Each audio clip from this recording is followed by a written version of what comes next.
ভাঙাচোরা একটি নৌকায় সম্বল। অসহায় প্রতিবন্ধী সুলতান মিয়ার নেই কোনো ঘর কিংবা 1 ইঞ্চি জমিও, তাই ঘর বেঁধেছেন নৌকাতেই। ঝড় বৃষ্টির মধ্যেও কোনো রকমে সংগ্রাম করে বেঁচে আছেন তিনি। এক টুকরো মাটি না থাকায় তিনি মারা গেলে তার কবর হবে কোথায়, সেটি চিন্তা দরিদ্র এই মানুষটির।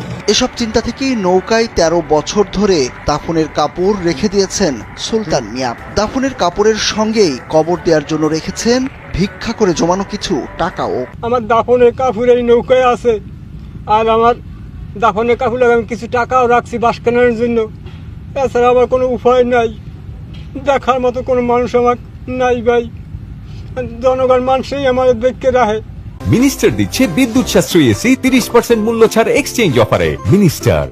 পিরোজপুর জেলার নেছারাবাদ উপজেলার বলদিয়া ইউনিয়ন পরিষদের সামনের একটি খালে নৌকায় বসবাস করছেন প্রতিবন্ধী ও ভিক্ষুক সুলতান মিয়া।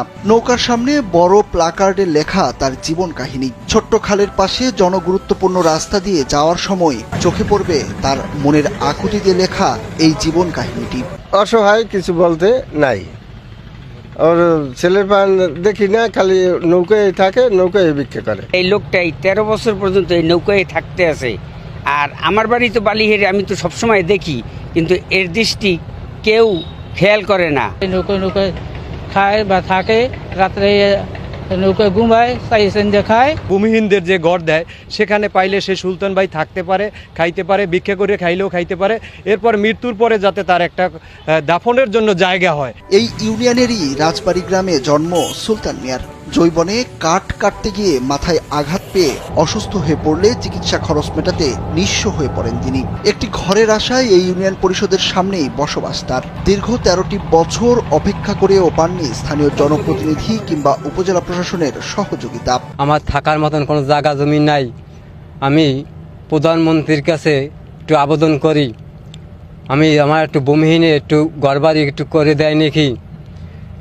আমি থাকার মতন আমার কোনো স্থান নাই, কোনো জায়গা জমি নাই, আর কোনো বাসার মতন কোনো নাই।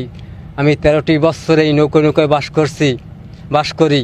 নেছারাবাদ উপজেলা নির্বাহী কর্মকর্তা মোহাম্মদ মনিরুজ্জামান জানান, কখনো কোনো জনপ্রতিনিধি হতদরিদ্র সুলতান মিয়ার বিষয়টি উপজেলা প্রশাসনের কাছে জানায়নি। এখন তাকে সরকারি সকল সুযোগ সুবিধা দেওয়া হবে বলে আশ্বাস দিয়েছেন তিনি।